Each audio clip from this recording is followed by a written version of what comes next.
Hey, hello everybody. Welcome. Hey Spell Squad, welcome. This is the free live magic Q&A tea party with Madam Pamita and my special guests. We meet up every Sunday at 5 p.m. Pacific, 6 p.m. Mountain Time, 7 p.m. Central, and 8 p.m. Eastern. And we record this as a live free Zoom meeting every week. And if you're watching this on YouTube or Instagram or Facebook or out in the ether somewhere, and you want to be in the secret clubhouse that gets to join us here live, it's not that hard to do. You can ask us questions about magic, law of attraction, spiritualism, tarot, spirit guides, divination spells, any other magical thing that me and my guests know about. And then we'll answer them.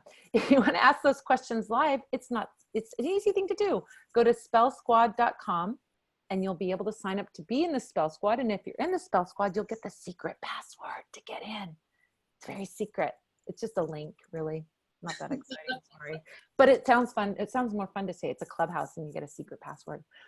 If you do that, you'll also get a special bonus. You'll get a free copy of my ebook, 7 Secrets to Supercharge Your Spell Work. And in case you tuned into this and you don't know who the hell is this lady that's talking, I am Madam Pamita.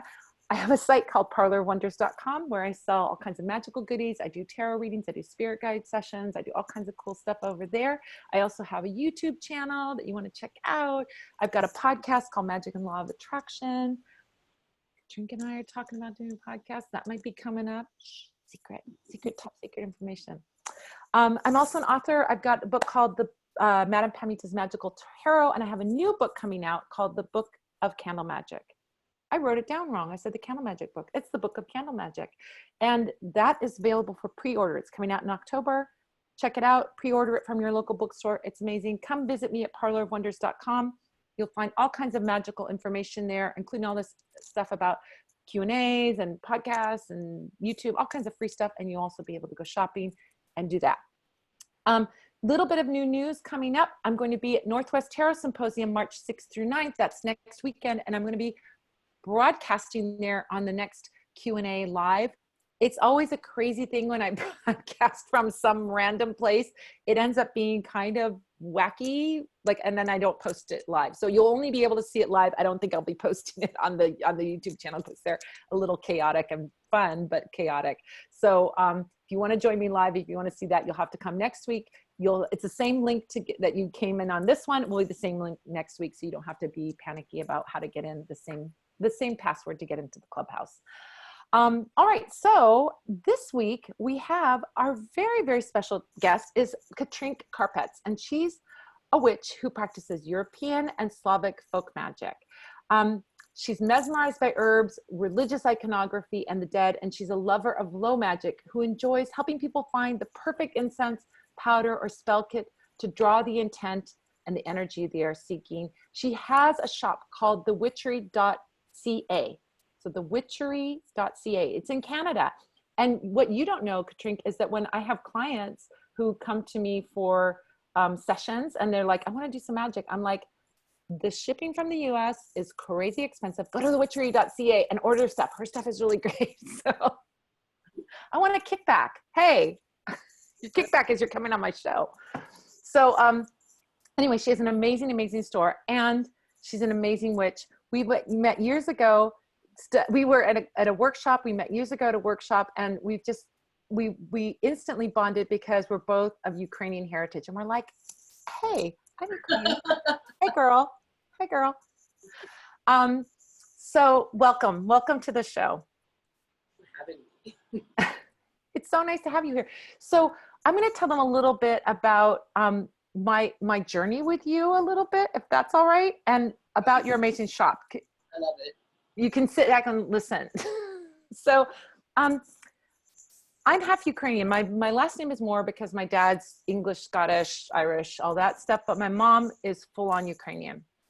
And she was born in Philadelphia, but her parents were born in Galicia. Her mom was born in Galicia. Her dad was born in the Ternopil Oblast, which is kind of near Lviv in Ukraine. So it's kind of Western Ukraine. They met in Philadelphia, and then they got married, and then they had my mom and her brothers, my uncles and aunts and everybody else. So that part of my family, I used to hear when I was a girl, I used to hear about all this magical stuff that my grandmother did, because my grandfather died when my mom was 5. So there wasn't a lot of stuff coming, you know, she didn't have lots of memories of him. But her mom lived until she was about 20, 21 years old. And she used to tell me stuff that her mom used to do.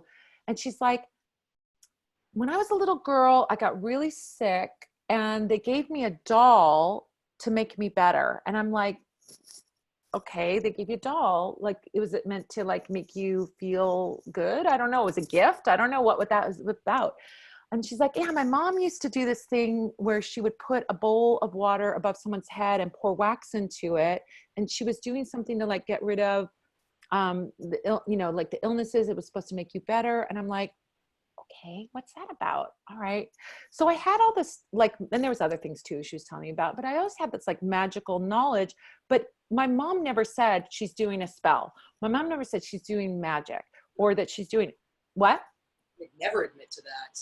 Yeah, it's not, you know, and my mom actually didn't even think magic was bad or anything. She was actually kind of more open-minded about it. I mean, she bought me my first tarot deck when I was 10 years old. She was kind of like, whatever, you can be Catholic and be magic. As long as you were Catholic, she didn't care, you know, which is, I think, a lot of the attitude of like in Ukraine, it's like a lot of people are doing folk magic, but they're doing it under their auspices of, yeah. Yeah. So, so then when we were doing, you know, when she was telling me all this stuff, I'm like, oh, okay. And I didn't really know like what it was, you know, like I didn't have any idea of what it was, but it was always like in the back of my mind, like my guides were tapping me on the shoulder saying, you need to find out more about this. And I was always like, so back before the internet, of course, there was nothing. And then the internet started happening. And so I started doing research and I would find little tidbits of this and that here and there, but not really leading me to anything concrete. One of the things that I found was like on St. Andrew's Day, which is December 13th, St. Andrew's Day, there's all this divination that the girls do. The young single girls will do all this divination. Who's my husband going to be? They'll throw a boot at the door and whoever is closest to the door is going to get married next. Or they'll, you know, do a divination where you hold a candle and you look in the mirror and I say, I want to see my husband, and you'll see your husband's image. You know what I'm talking about. Katrink knows what I'm talking about. But one of the things that they do is this divination where they have a bowl of water and they take an old-fashioned skeleton key and they drip candle wax through the top of the skeleton key into the water, and then they read it like you read tea leaves.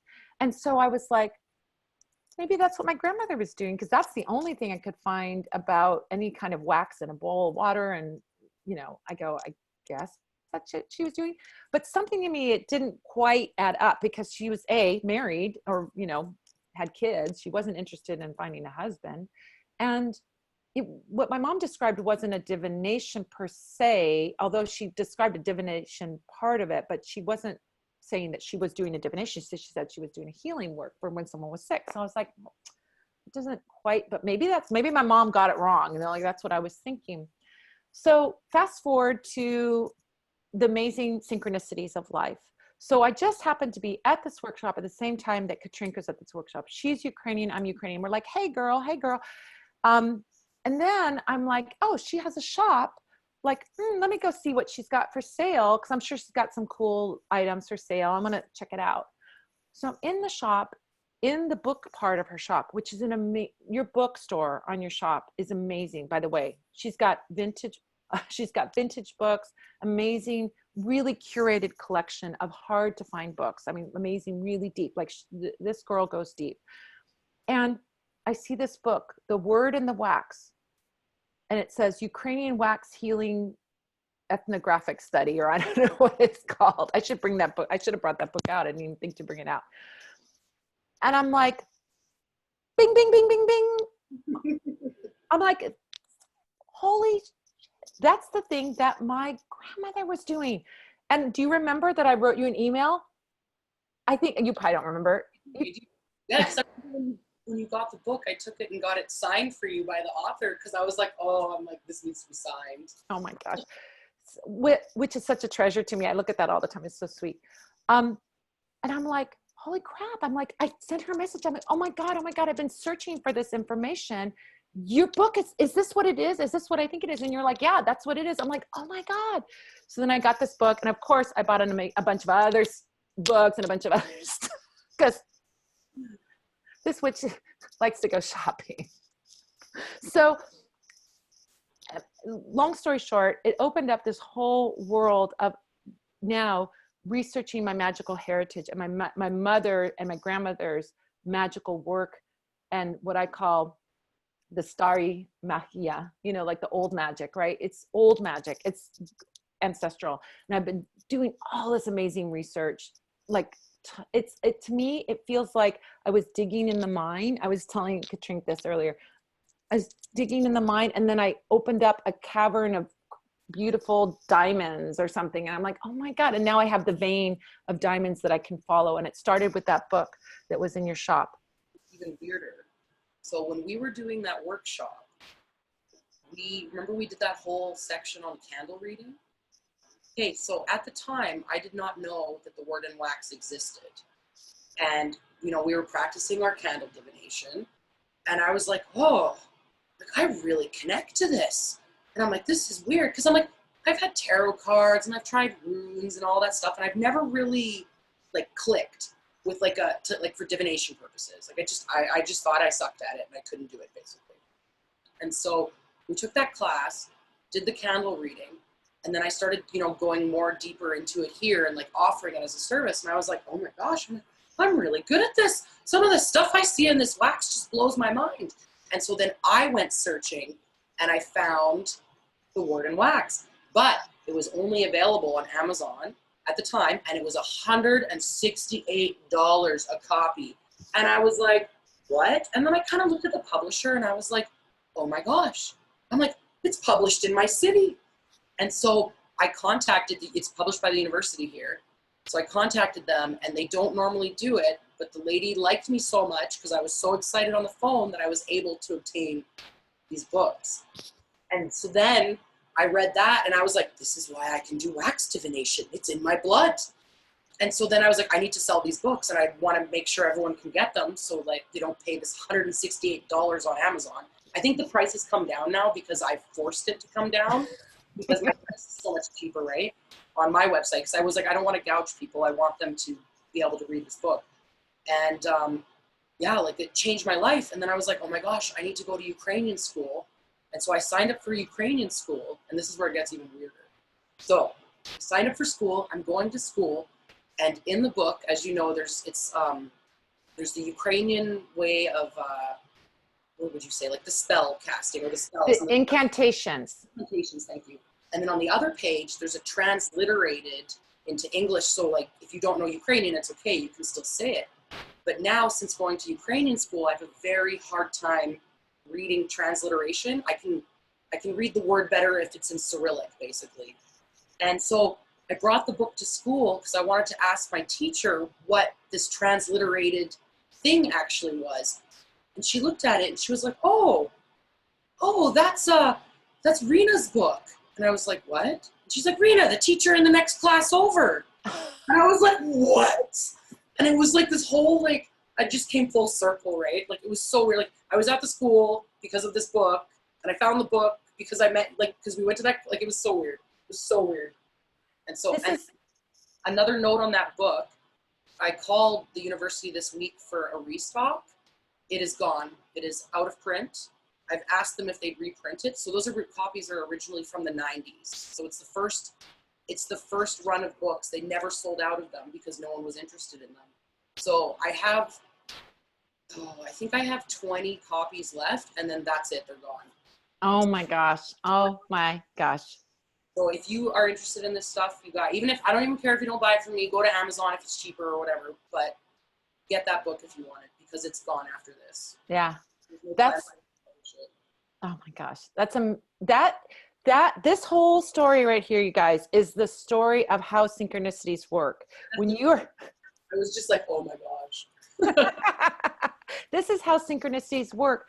To me, synchronicities can happen with your guides, and to me, it's my grandmother and my ancestors pushing me, for sure. Not pushing me in a mean way or being pushy, but like this tradition can't die.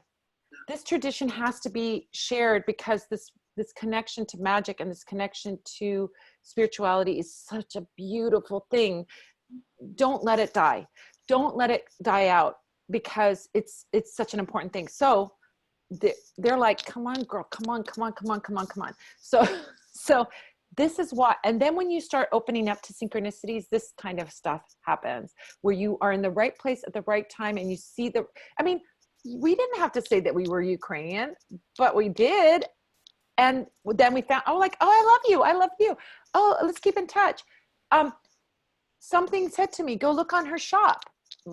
The guidance of my guides, go look and see what she's got for sale. Why do I need to go shopping online? I don't need to be I don't need to be shopping online. We could talk about that whole problem. I experienced that this weekend too. Well, I buy all kinds of things at her shop. I want to share one little thing. I mean, I got a whole bunch of things, but I'm going to give you an example of the cool things that she has on her shop. This is a cornucopia. So cornucopia is the horn of plenty, and the goat horn, if you look at a cornucopia, it's like a goat horn. She's taken this amazing, beautiful sculpture, and she's loaded it magically, right? With a sigil and herbs and all kinds of cool things, and sealed it in wax. And you just put it up on your altar, and it's a magical cornucopia to bring you abundance, to bring you plenty, to bring you all that goodness and all of that. So this is like a beautiful thing that I have. One of the many things that I bought on her shop that's up on my hearth altar. Another thing that she has in her shop that this is my hashtag goals. I said to myself, I go, I really want this thing. It's a lot of money. Okay. So my guides are like, when you pay off your credit cards, you can buy this thing. I go, okay. So it's like my motivation to pay down my credit card bills. Show them what I'm talking about. It's closer. It's iron Baba Yaga teeth that an artisan has made for your Baba Yaga altar. And you know, Baba Yaga's my gal, because I'm a crone. I'm a crone now. So Baba Yaga's my gal. Look at those things. Are they amazing? And you had 3 of them made. I know one of them is going to wait for me. You can have more made, right?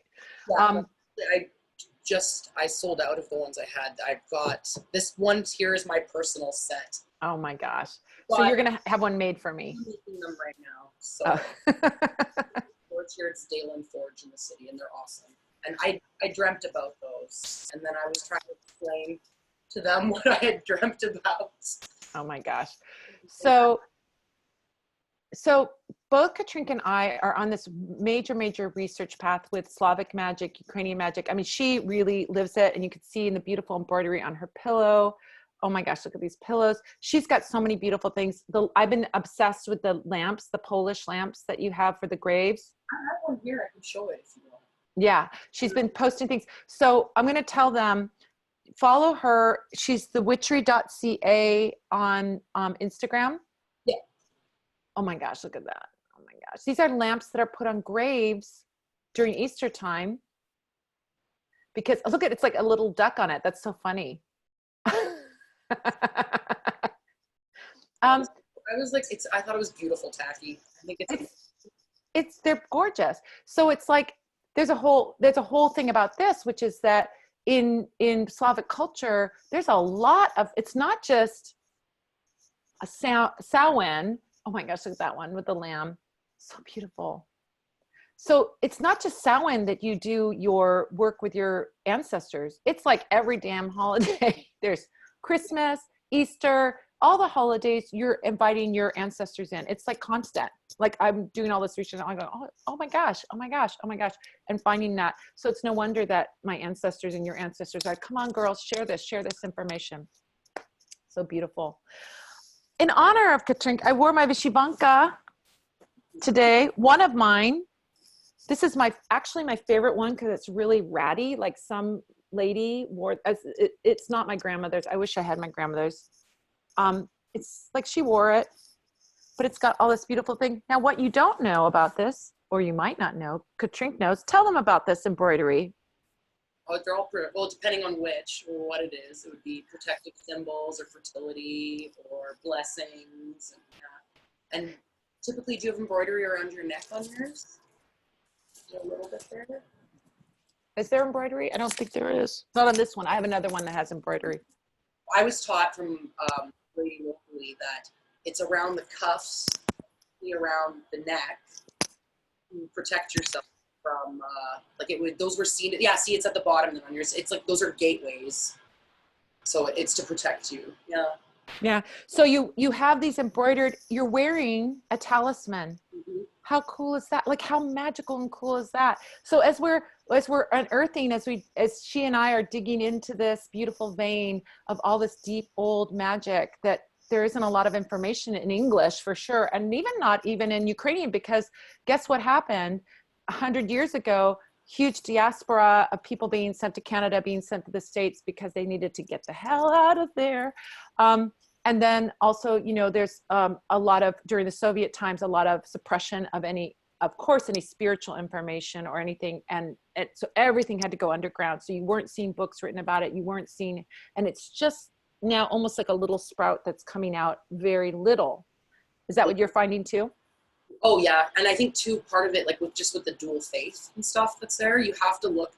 A lot of I've seen people are used to me now in my city, but like a lot of the time, I got like, oh, you're going to like a church thing, but it's like you have to, because the folklore is all like buried in these like church sermons and stuff, and you'll go and they'll be like, oh, we'll be saying that if you go to a service, say they'll be like, oh, praise the Lord and praise God, and praise the sun. Like, and it's like all these weird little pagan elements like thrown in, and it's like a church service, and they're like thanking the stars and the sun and like, oh, and God, but like it's just right. So you have to be comfortable with like looking at religious stuff, even though it's like Catholic or Orthodox or whatever, right? Like you have to be fine with that. Yeah, it's an amazing path, and it's just like, I feel like such a homecoming for me. I know you feel that homecoming energy too.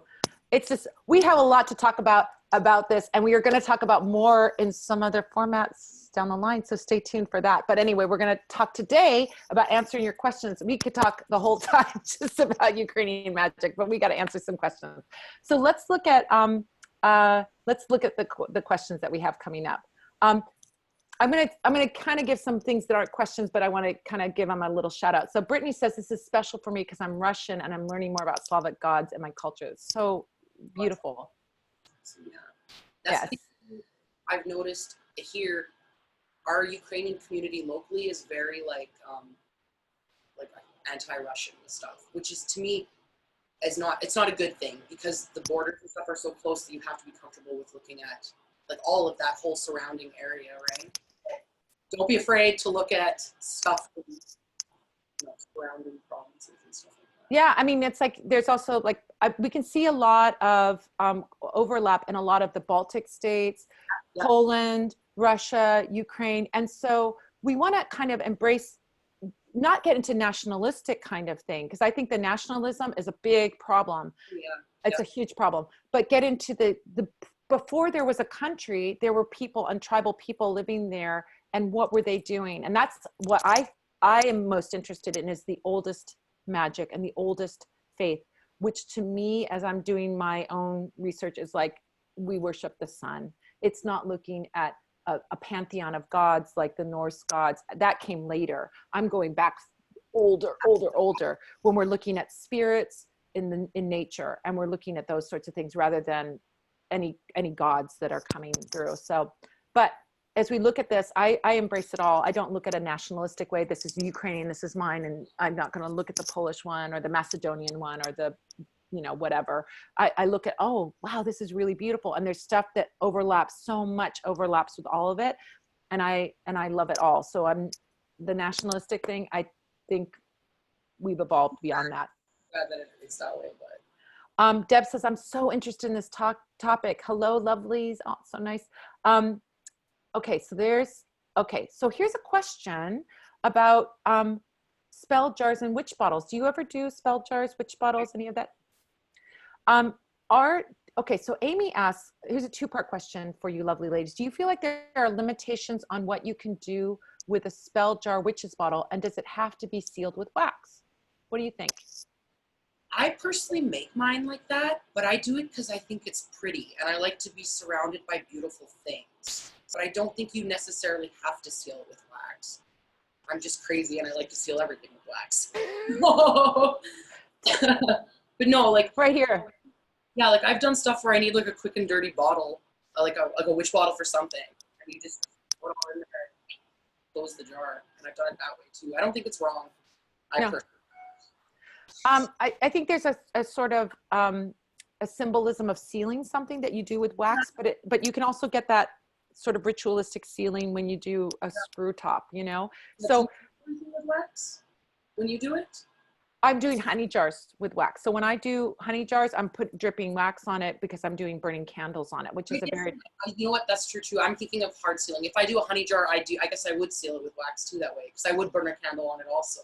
But it's a different kind of method. I think that, you know, I think it's kind of like what I always recommend to people is try it both ways. Like try it without sealing wax and see how it feels to you. If you feel like it needed that one more thing and I just don't feel right about it, it just doesn't feel complete, then seal it with wax. But if you are feeling like the wax is optional, I think of the wax as being optional. It's not a necessary item in the bottle. There's plenty of more important things about what you're putting in that bottle than the wax. You agree? Oh yeah, yeah. All right, so let's look at the Q&A questions. Nina's here. Hi, Nina. Nina says, how do you feel about that your intuition has strengthened as a tarot reader? And what do you see or feel? Do you do tarot readings or do you do any kind of readings? You take it. It's all yours. Oh, okay. But in terms of intuition, I think there's a bigger question that's coming up for this. And that is like intuition. How do you see or feel when you're doing a candle wax reading or when you're doing that? Are there any particular senses or clairs that are coming up for you? I think that's a really like individual kind of question, actually. I don't, with the wax reading for me, like, so I'll do like a full like 7-day vigil. And then what I do when I prepare a reading for someone, I just kind of clear my head and I focus on it. And then like, I don't even like, I zone out a lot of the time and I like free type out reports. So like, I don't like, when I see something in wax though, I see it. Like I'm very, like this is what that is. And I just know, like I don't try to dwell on it because sometimes some things I'll be like, oh, that makes no sense. But then once you give this report to someone or whatever, they're like, oh. So I think you really just need to trust yourself when you're doing it and just let it, just do it. And then, you know, practice on your friends. No, how else are you going to get good at it though? Or be able to do it? But I'm not, like with wax, when I see it, I just see it. Yeah. You know, what's really funny. I think it's like, you're getting kind of like probably messages. It's claircognizance where you're knowing something. That's what I call claircognizance. You're having an inner knowing. Oh, I'm seeing that seagull in this, you know, reading, and I'm knowing that it means freedom or whatever for this person, and I'm seeing it over here and it feels like scavenger energy to this person. It's exactly. So I think that you have one of the clairs that will show up. Probably each individual person is different. Yeah. So you'll either get visuals, you'll get words in your mind's ear, you'll get a knowing, you'll get a physical sensation, and it's just practice. I think a lot of us, unfortunately, practice so that you start to open up that energy. We have a super interesting question here. Amy says, can you feed a mojo bag with anything besides oil? What do I do oil on mine, and I've done magnetic sand on mine before, depending on what I'm doing. But, and I've left mine out in full moonlight to feed it. Oh. And that. What do you do? There's a lot of ways you can feed a mojo bag. I mean, one of the ways, I'm trying to copied the questions down so that I have them for the thing. I'm trying to do two things at once. So it looks like I'm not paying attention. I really am. I promise you guys. One of the things that feeding the Mojo Bag, you can feed it with oil, of course, and the 5-spot pattern. What? Oh, sorry. I'm like interrupting you. No. I said, I'm like, liquor too. You can give it liquor. Exactly. So you can give it whiskey. You can give it something like Hoyt's cologne. So you can bless it with that. You can also feed it with putting it through incense. You could feed it by putting it under the moonlight. Another way is for gamblers' bags. A lot of times people put urine on their bag. So they'll put like a very traditional hoodoo gambler's mojo is you have your lover pee on your bag, and that's supposed to bring you good luck. So the sky's the limit in terms of feeding your bag. I think you can do a lot of things. I generally tend to do oils because for me, oils are, well, first of all, I don't want anything that smells like pee. I'm a little crazy like that. I don't want to be spilling pee in my bra. But I'm not gambling a lot, so that's all right, I guess. But I also think there's also the thing, I'm going to write how to feed your Mojo Bag. So for some reason, I can't do that. I got to do this too. Okay. So there's also the whole thing of like with the oil, the oils and prepared oils, whether you make it yourself or you buy one, you're having a kind of very particular tweak that you're giving to it, which I like that aspect. That's what I like. I like saying, oh, okay, this oil has allspice in it. And I know that allspice is good for attracting money, and my Mojo Bags are for attracting money, and I've got cinnamon and allspice in this oil. So I know that it's going to help in that particular area. So things like whiskey are universal. It's, whiskey is not going to be what? You think it's not specific to like the oil. Yeah. It's not specific to any particular Mojo Bag thing. So it's kind of like, well, your Mojo Bag isn't going to be particular, but I like to add that little extra support that comes with choosing an herb that I'm putting on it. But maybe that's just me. What? Mine, like say for my money drawing one, I don't know if you do this. I don't know if this one's Pamita, but I always whisper to mine. Oh yeah, right, yeah. But I'm like, in a way, I guess that's almost feeding it too, right? Yeah. I totally do that. Which Polish whisperers, a whole other conversation we need to have about the Polish whisperers. We're having now this like side conversation, you guys. There's a whole thing with Slavic magic and Polish magic about whispering to things. So when you're asking, you're whispering. When you're saying your incantations, you're whispering. So it's not this big thing. I've always been like you and I are gonna work together, but there's some power in them. Yeah. I totally do that. I'm having a side conversation with my Mojo Bag over here, right? I do that to candles too, for sure. Oh my gosh. All right.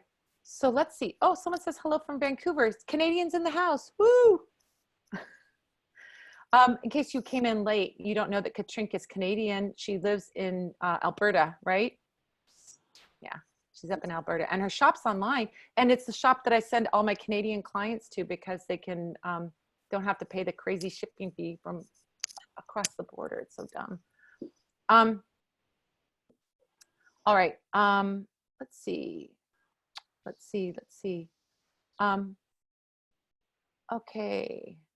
Okay, here's a good question.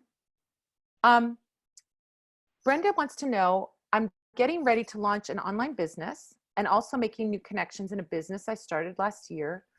What's the best formulation for manifesting good, reliable, honest contacts and also attract customers to both businesses? What's some kind of magic that you would, we don't know Brenda's particular situation. So we're just saying like, what's good business magic, like good attract customers magic?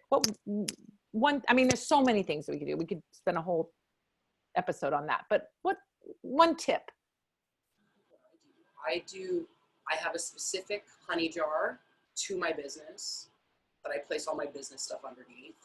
I have a big hunk of pyrite in my cash. I don't have a cash register. I have like a cash can. So I have that. And you just told the burglars where to find what they need to find when they go to your house. It's fine. Way you'll never find it.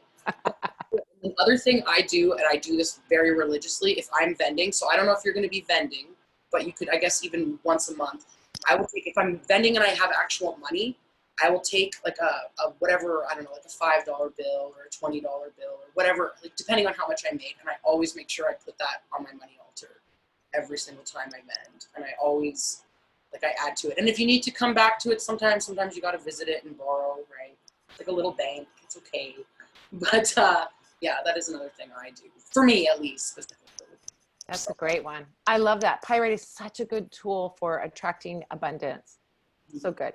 And one of the things that I use is I use a lodestone for, a lodestone and magnetic sand is great for attraction work of any kind. And I have a whole podcast episode about lodestones. If you go to my podcast, Magic and Law of Attraction podcast, whole episode, 20 minutes talking about how to work with lodestones and magnetic sand, how magical they are, by the way, lodestones.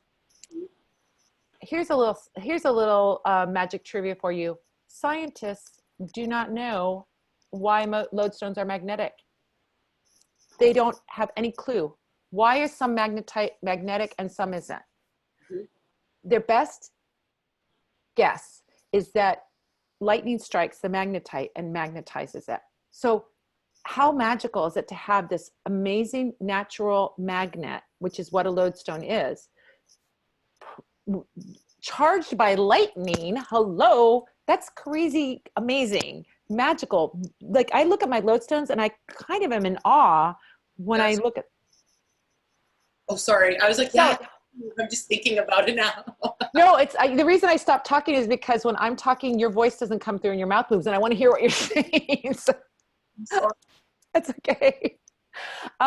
So that lodestone is such a magical tool, and you can feed it like you can feed it with lodestone oil, and you can also feed it with magnetic sand on your candles, magnetic sand sprinkled around your office. I don't know. You can do anything, but even magnets are good.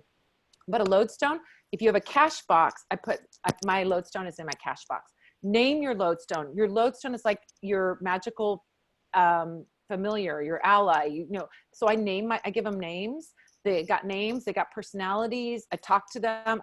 Every time big, money comes in, I feed them some magnetic sand. We have a relationship, my lodestones and me. So I need to talk to my lodestone about paying off my bills so I can get those Baba Yaga teeth. My lodestone and I are going to have a little chat tonight. All right, let's look at the Q&A questions. All right, so some people are asking about personal questions. This is not the forum for that. This forum is for questions about general magic questions. So if you have a question like, when is my lover going to come back to me? That's a great question to do a reading on. So come and see me for a reading and we can answer that question, okay? Okay, so here's a good one. Holly's asking a question, is it too much to petition for personal empowerment, sexual empowerment, empowerment and marriage in one Mojo Bag? Getting lots of Mojo Bag questions. That's interesting. Yeah.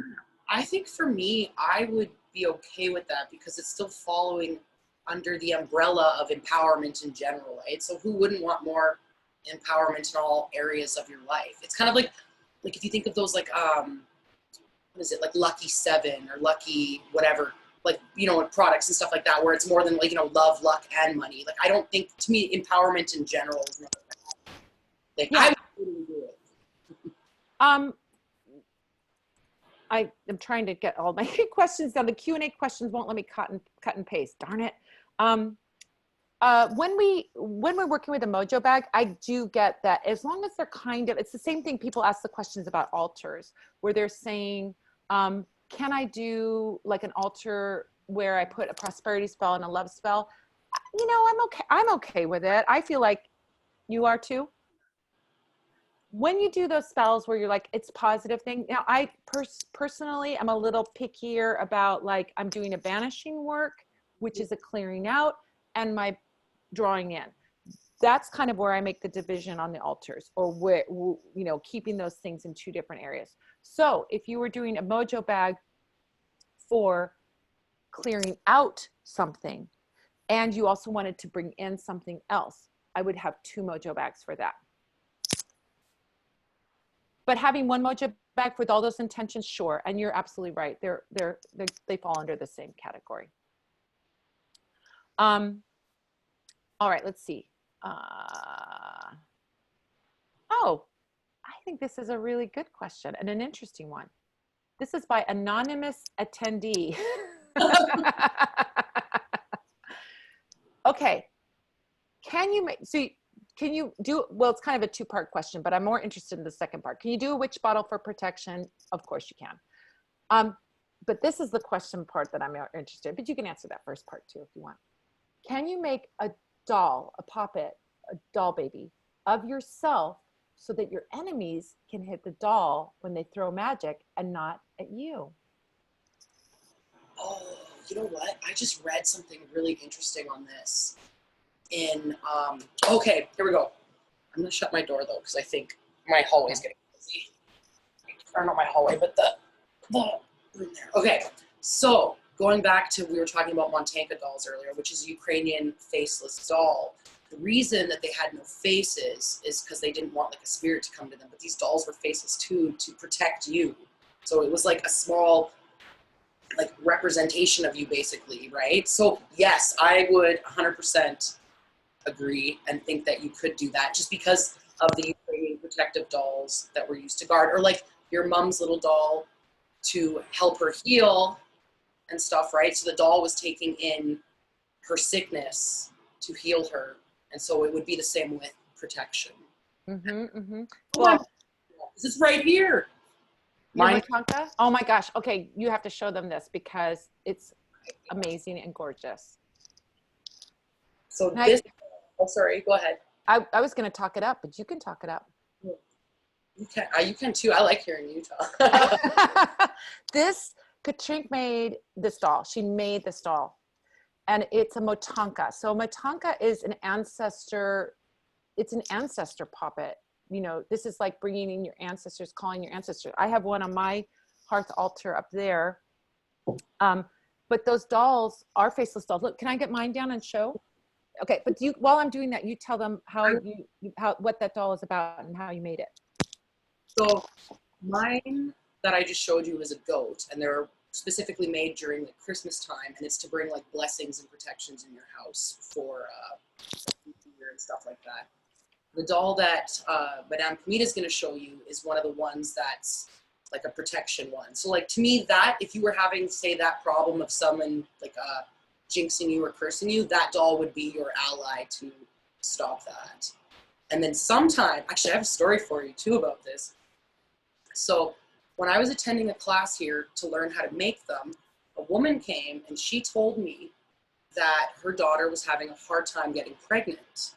And you can buy those dolls, and some of them will have a little tiny baby doll that they're holding. And those are fertility ones. And so she bought her daughter one of those dolls from one of the makers here in the city. And she gave it to her, and within 2 months she was pregnant.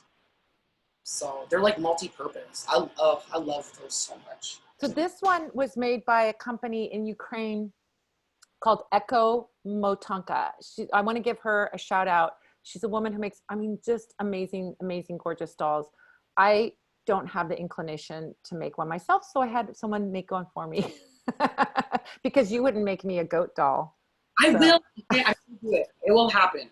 Until like more supplies, and it will happen. Until I give her, she knows how I'm giving her crap.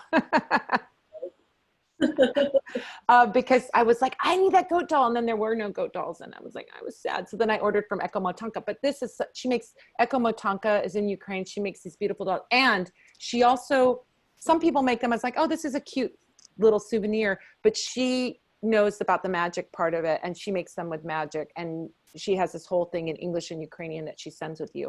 So if you look, I am 99% sure that I found her on Etsy. She has an Etsy store, but if you look up Echo Motanka, she has an Instagram account where you can see beautiful dolls and you can admire them. And when you get them, they come so beautifully with, and this is my grandmother ancestral doll. I love her hair. She's so pretty, isn't she? She's got a little, her little crown comes off and on. It's so pretty. All right, let's get to some more questions. We're just having lots of sidebars here, you guys. Thank you for bearing with us. We do have fun. All right. Oh yeah, and Brenda says, of course, attract financial abundance to both. Yes, all that attraction energy is with your pyrite is amazing for that. Lodestones, magnetic sand, all of that stuff. Okay. Kel wants to know, what was the name of the book again? The Word and the Wax. I can go grab a copy. Go grab a copy while I, The Word and the Wax. Oh, someone else posted it. Angela posted it, but you'll see a picture of it. A medical folk ritual among Ukrainians. Yeah, I know when I saw that, I was like, oh my gosh.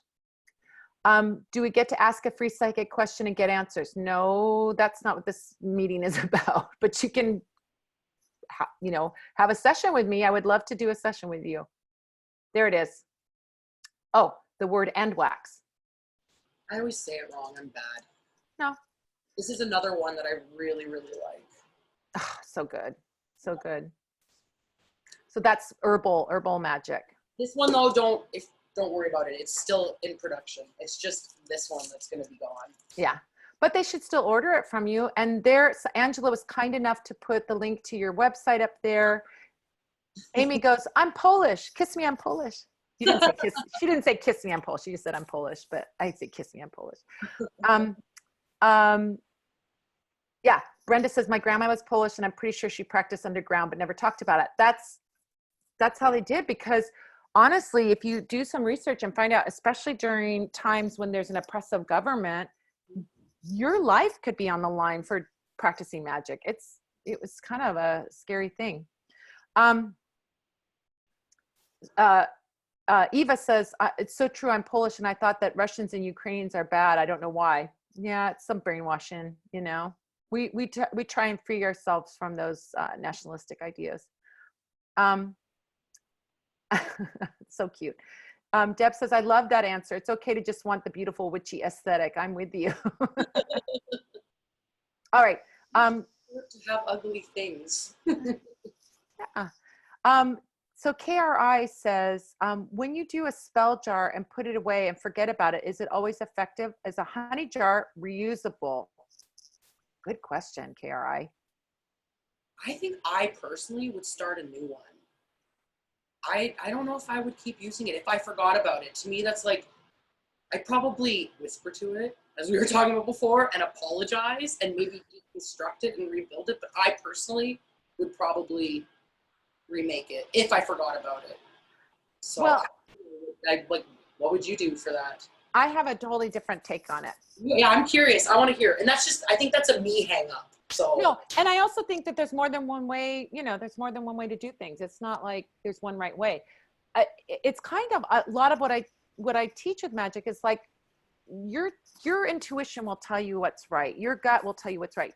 You don't like anything that I say, anything that Katrink says, anyone says, you have to check with yourself and see if it's right for you. It might be right for someone else. It might not be right for you. You know, it's fine. So when I do honey jar work, or when I advise people on doing honey jar work, I tell them, if you have a honey jar that worked, let's say a classic example of a honey jar. I had an argument with my partner and I want them to be nice to me and I want us to make up and I want us to get back together or I want us to do whatever. And I'm going to do a honey jar on it. If that honey jar worked, you got something very valuable there. You know where I'm going? Sorry, I'm just like, yeah, that's true. So if you don't need it anymore, put it up in a closet. And then if you get in another argument, you pull it down and you start working it again. And a honey jar to me is not a living thing like, and that's my take on it. It's not a living thing like a lodestone. It's not a living thing like a mojo bag. It's a tool. And if the tool worked, you don't have to be working it all the time. because you made up, you accomplished what you think, but you had a tool that worked for you. And so you might want to save it and work it again. That being said, you can open up a honey jar. Some people say, don't open a honey jar. I disagree. Open a honey jar and add whatever else you need to add to it and seal it up again and continue to burn candles on it. So you can keep that honey jar going. Honey doesn't, unless you've added a bunch of water to honey, honey will never ferment or spoil or anything like that. Now, a vinegar jar, you got a whole other problem going on because it will ferment and explode and all kinds of craziness can happen. But a honey jar itself, I think you can use it over and over again. But maybe it's, you know, there, I also agree that if, let's say you did, well, here's a great example. I had a relationship. I used this honey jar for the relationship. We got back together again. Great. I put it up in the closet. But then we ended up breaking up and I got a new relationship. I'm not going to use that honey jar for the new relationship. See, that's where I'm more thinking. And I also feel too with like I'm very, like I have a money honey jar and it's like for my business and I've had it for like 8 years, I think. And I still like at least once a week, I am burning a candle on it. And to me, that one, if I forgot to do anything with that one, I think to me, it would feel like I neglected it and that it was like not happy with me. Whereas like what you just said with the relationship one, like, yeah, I'd never, like, that's a total, like, or not, sorry, not the relationship, but the one where you're saying where you had a fight and this honey jar was to like stop the fighting. Like that to me, yeah, totally. Keep, you know, you wouldn't be needing it all the time because it would only be, you know, when there was fights happening. But yeah, that's what, I don't know. I'm talking now. I'm still nervous talking on here. Are you really still? I thought you were going to get over it. Oh, darn it. I was like hoping you get over it. But I agree. I agree with that. Like money, I think it does depend on what kind of a honey jar you're doing. If you're doing a honey jar for money and it's an ongoing thing, it's not a goal orientation. I think that's another whole topic, which is a bigger, broader topic, which is there are some spells that we use to achieve a specific goal and it's like measurable. I wanted this. I did a honey jar to make $1,000 so I could pay my mortgage. All right. That's a specific goal. And when you're done, you're done.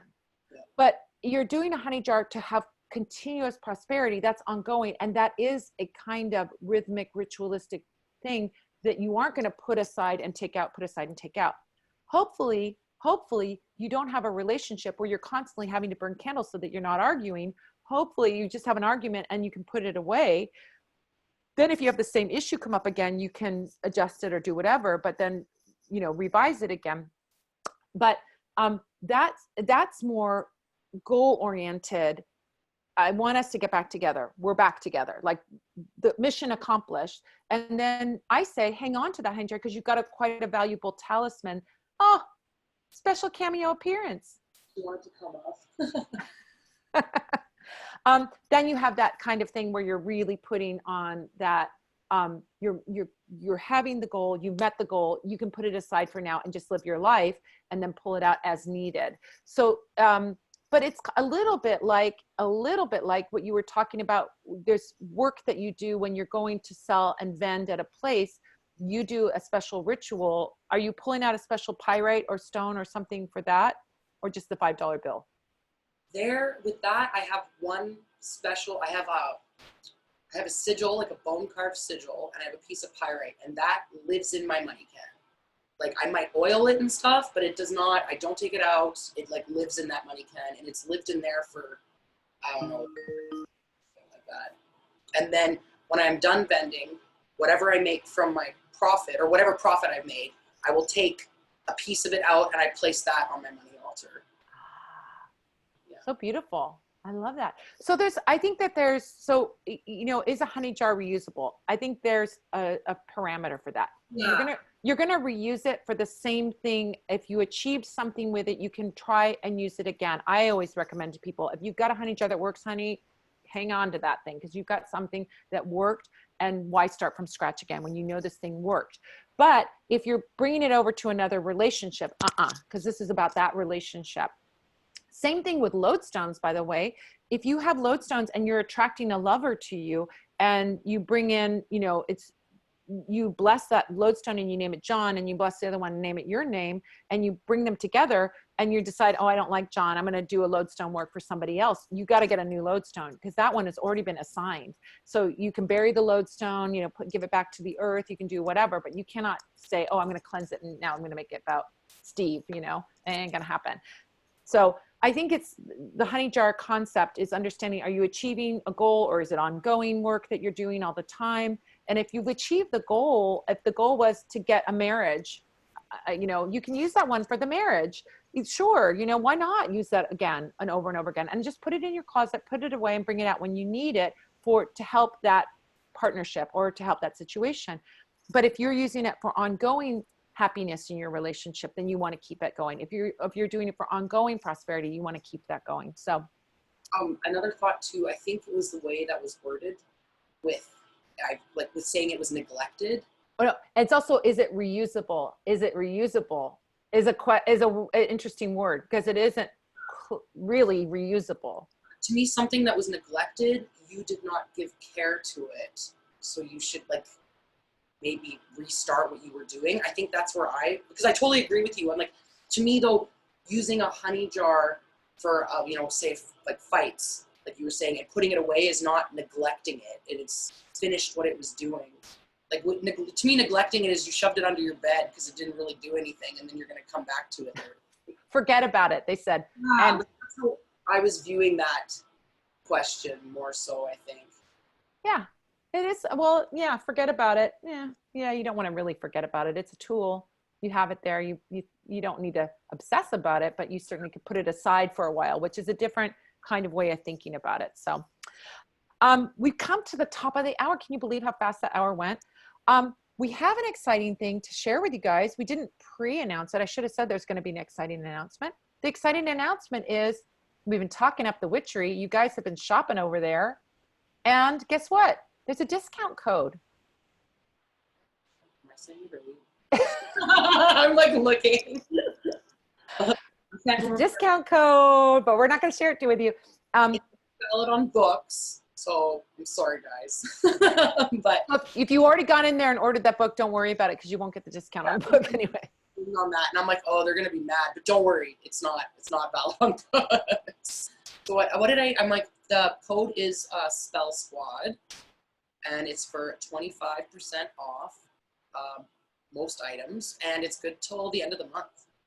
So Spell Squad, all one word. Is it capitals? Does that matter, or will any lowercase capital combination work? All in caps or all short or whatever. You said use code Spell Squad with the capital S on spell and capital S on squad at TheWitchery.Ca, and you get 25% off most products until the end of March. That's for a whole month.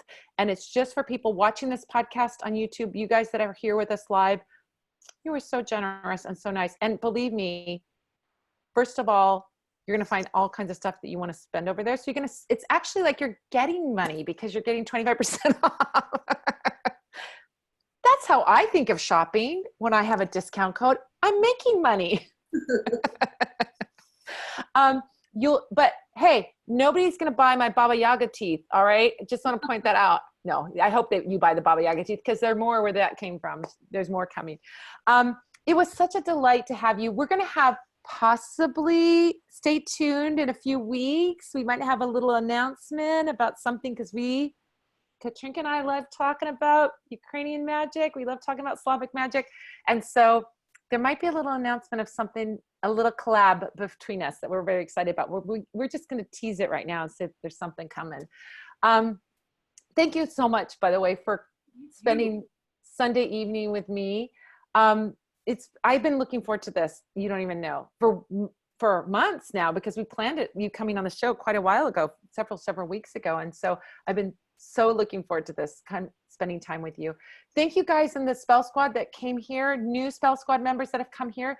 Next week's going to be a wild and wacky, woolly Northwest Tarot Symposium. Who knows who my guests will be? It'll be the tarot celebrities, the celebrity tarot people are going to be there. So maybe I'll grab a couple of them and we'll have a podcast live. When I'm at a conference, we never know what's going to happen. PantheaCon was a crazy one. So again? I'm not vending at this one. I vended at PantheaCon. I'm not vending at this one, but I'm teaching a class at Northwest Tarot Symposium with my dear friend Jim Barker of thedivinehand.com. We're teaching the palmistry tarot mashup, which is an amazing class about the hands in the tarot cards and what those hands mean, the gestures of the hands mean. You'll learn about palmistry. You'll have your mind blown by what the hands and how they reflect the meaning, and you'll be able to decipher people's body language with their hands. What does it mean when someone goes like this? What does it mean when someone goes like this? Jazz hands has a whole meaning. Oh, we'll have a whole new meaning for you. So please, please, please, if you're Northwest Tarot Symposium, come to our workshop. We're going to have fun. I'm going to be selling my book, Madame Pamita's Magical Tarot there, signing copies for you. So please come in and see us for that. Katrink, I love you. Like, you don't even know how much I love you. I think you do know how much I love you. I love you. So, and I love all you guys that have been here. Thank you so much for joining us. We'll be back next week with another episode. It's me whacking crazy at Northwest Tarot Symposium. And Katrink, you can find her at TheWitchery.Ca. You will, please bring your credit card because you will want to do some shopping. I'm telling you, it's amazing, amazing emporium of beautiful things that you can find nowhere else. Like, do you have any cornucopias going or no? One left, but I have some to make more. So I can turn it, if everyone's interested, I can turn back order on, but it'll be like a little bit before I have to remake them. So everything she makes with love, care, and intention. And this thing is so magical. I love this thing. So they're so good. They're so good. And they're loaded with herbs and magical goodies and have the sigil on them. I mean, it's like this cool thing you can just put up on your altar. Nobody knows how magical it is. I kind of love those things that have like secrets, you know? She has a little secret. She's not telling anybody. She's got a little secret. So that's why I love this so much. Thank you so much again. Go check out her store. Thank you guys for coming. We'll see you next week. Have a beautiful, beautiful week. Have a gorgeous week. And I'll see you next time. Bye, everybody.